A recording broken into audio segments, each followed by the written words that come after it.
For our second demonstration here, we have your standard sump pump that people should have installed in their basement. Can you describe a little bit of how this works and potentially how homeowners should be maintaining this?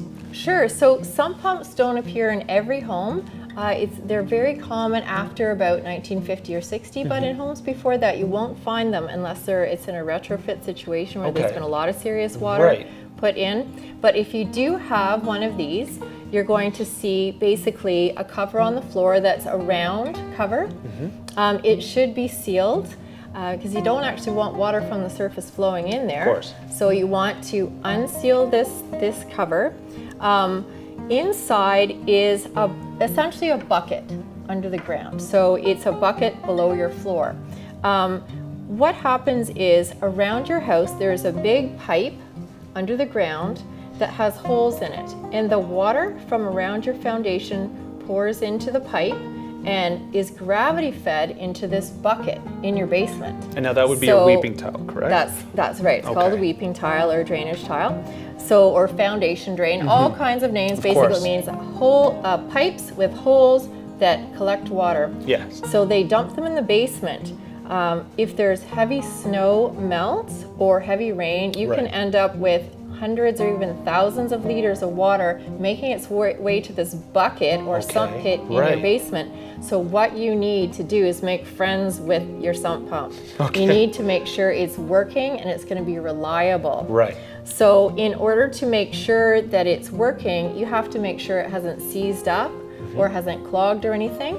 So just get in the habit of once every season, just opening up your lid, taking a bucket of water, and checking to make sure that the float, once the level of water gets high enough, the float clicks on, you can hear it, clicks on, and that the sump pump starts pumping water out. Yes. Right? If it's seized, you have to do some problem solving to prime the pump.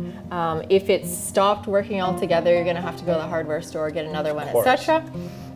We know that, again, about 40% of people are not checking their sump pumps.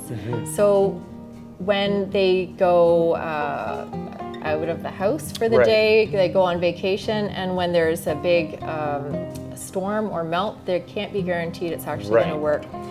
One thing that has also been shocking, one of our highest stats is we know that about 80% of people do not have backup batteries for their sump pumps. Obviously, they're powered by electricity. We had a very significant storm in Toronto yesterday. We know that if people have power that's running their sump pump, that's great.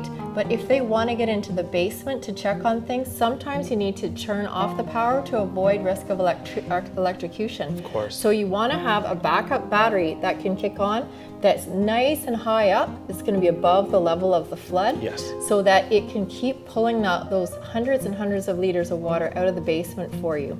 And of course, because it's a battery, you have to remember to check that too. So when you're checking your sump pump, check your backup battery.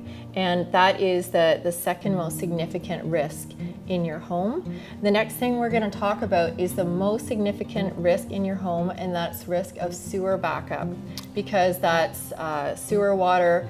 It's a health risk, and it's also the highest volume of water that you can have in your basement from the city lines, and the most expensive to clean up. So that is our next tip coming up.